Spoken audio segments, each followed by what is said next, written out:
Welcome back dito sa channel natin. Andito tayo ngayon sa One Ayala Grand Terminal. Magbibigay tayo ng pinaka-latest na update sa iba't ibang mga projects na ginagawa dito.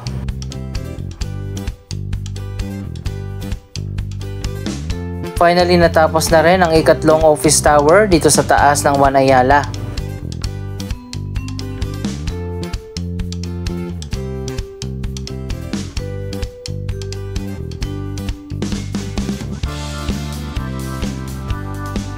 Dalawang level ng One Ayala at SM Makati ang connected na ng elevated na walkway.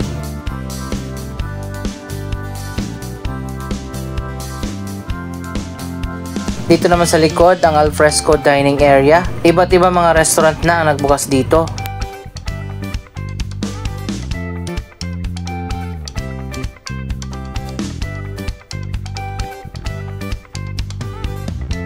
Abangan din natin ang bagong project, ang redevelopment ng Glorieta Park.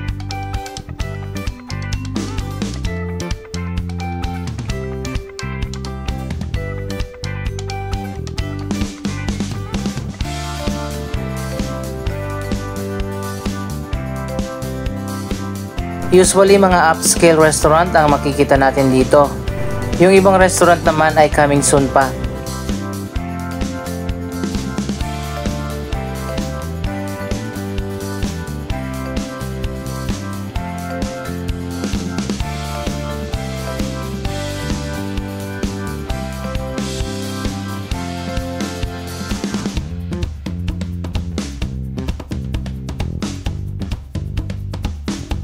Ito yung elevated na walkway na nagko-connect sa SM Makati at One Ayala.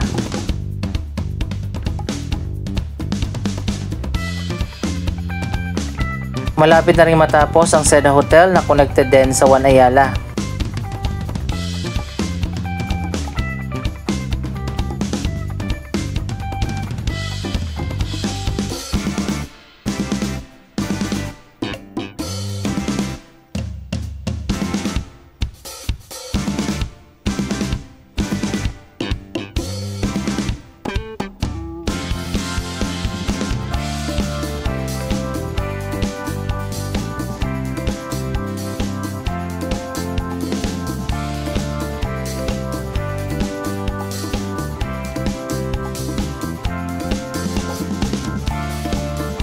Ang One Ayala ay isang mixed-use development.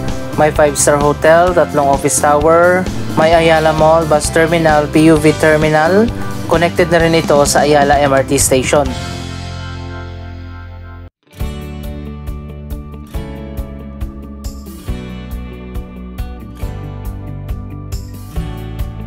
Dito naman sa bus terminal, marami rin mga food outlets ang nagbukas na dito. Ito ang sakayan ng mga bus na papunta sa PTEX at ng mga bus na papunta sa southern part ng Metro Manila.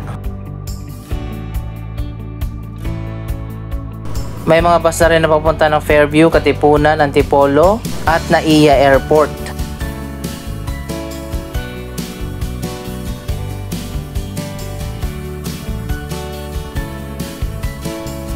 Sa lower ground floor naman, makikita natin ang PUV Terminal at ang Robinson Supermarket. Marami ring food outlets na makikita dito. May mga restaurant, bank, at pharmacy convenience store.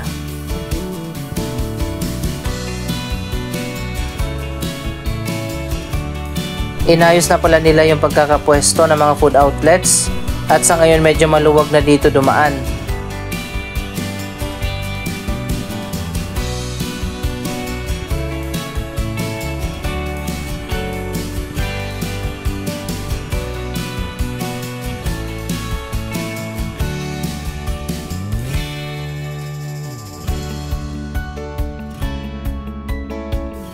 Ito naman ang PUV Terminal na sakayan ng mga jeepney at UV Express.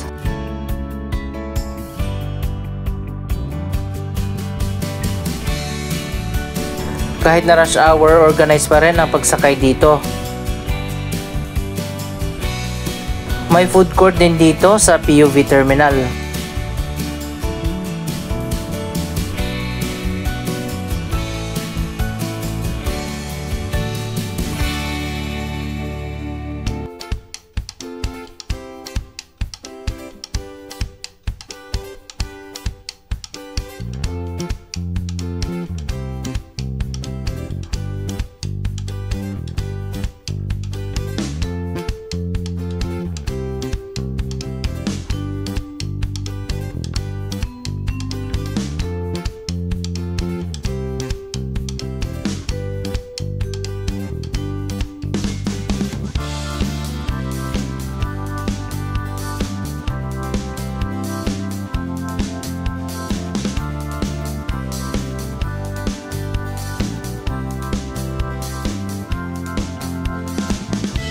Dito na tayo sa taas sa One Ayala Mall.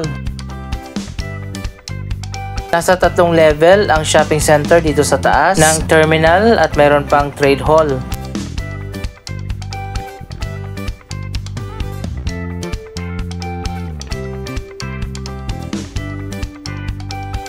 Sa ngayon mas marami na rin mga stores at mga restaurant ang nagbukas dito.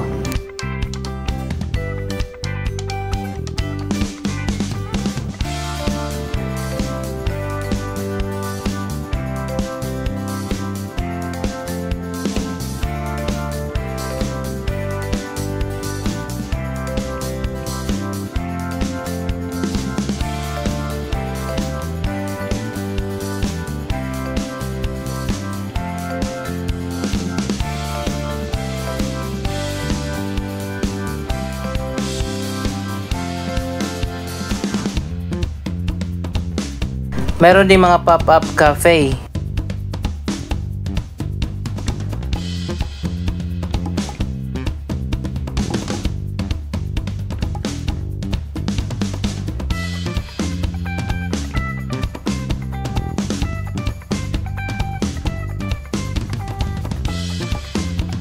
Iba't iba mga kilalang fast food restaurant na rin na makikita natin dito.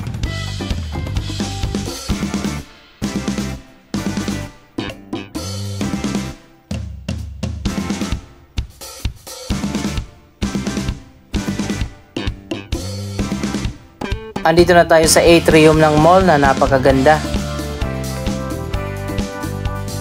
Sa tingin ko parang dumadami na ang tao dito sa loob ng Ayala Mall. Sana magkaroon dito ng department store at food court.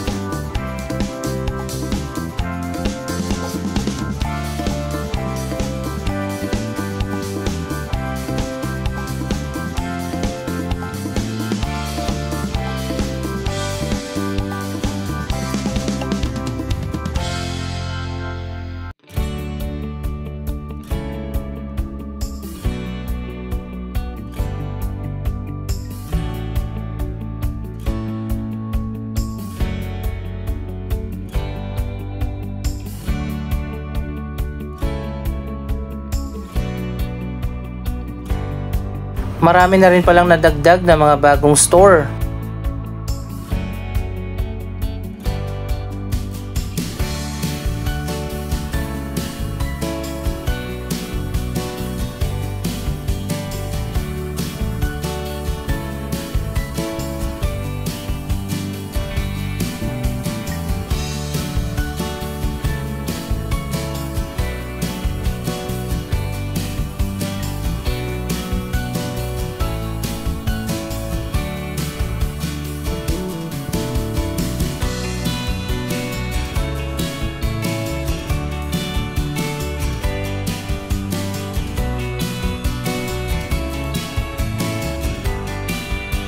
By the way, ang pinakabagong integrated transport terminal na katulad nito ang sinisimula ng itayo ng Ayala doon sa Arca South sa may FTI.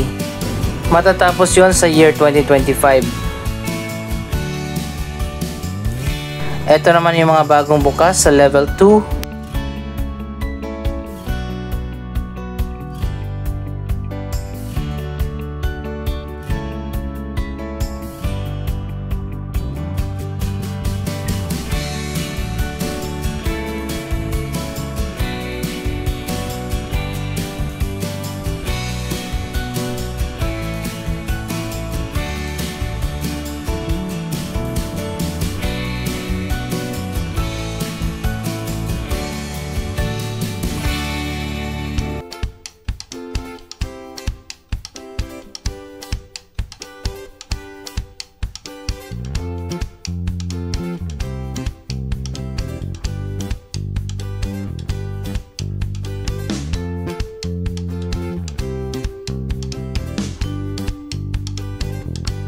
Halos fully occupied na rin pala dito sa taas.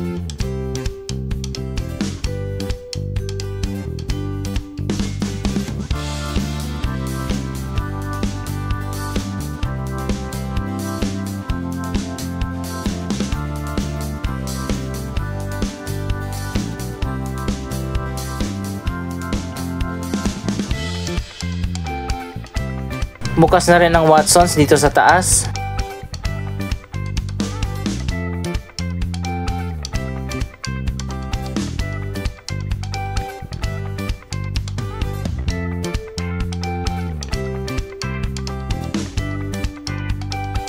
May mga barbershop, skin clinic, jewelry store at marami pang iba. Doon sa dulo nagbukas na ang hardware.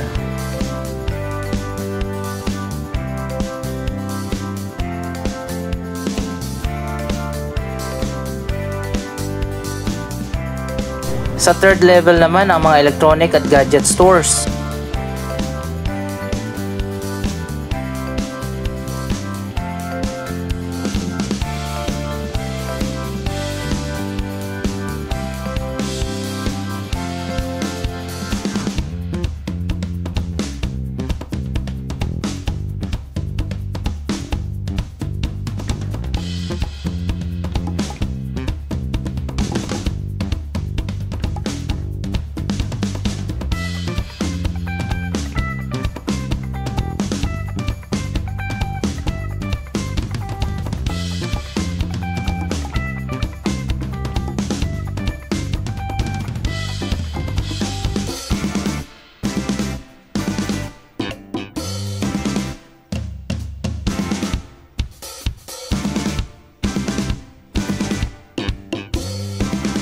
Para masarap mamili dito ng mga gadgets, konti lang yung tao.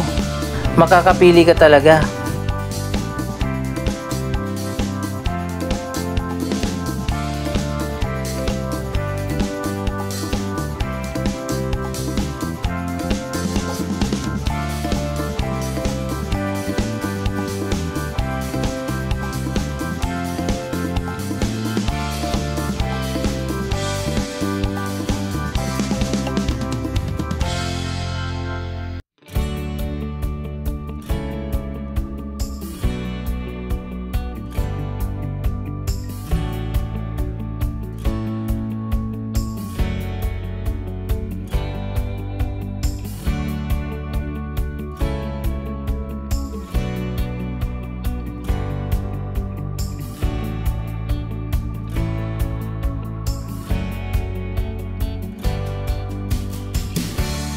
Dito sa kabila, mas marami pa.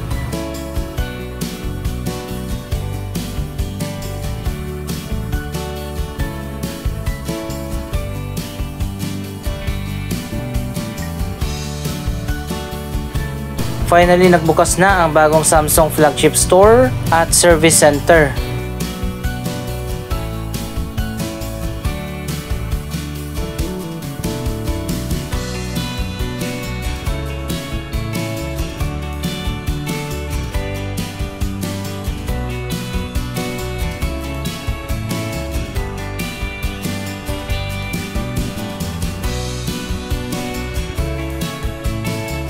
Finally, unti-unti na rin dumadami ang tao dito sa One Ayala Mall.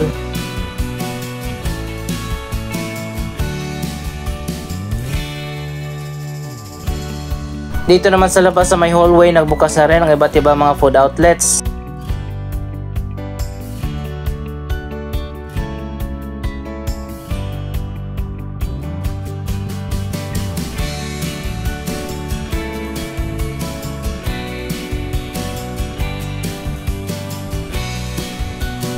Marami ring choices ng iba't ibang mga pagkain dito.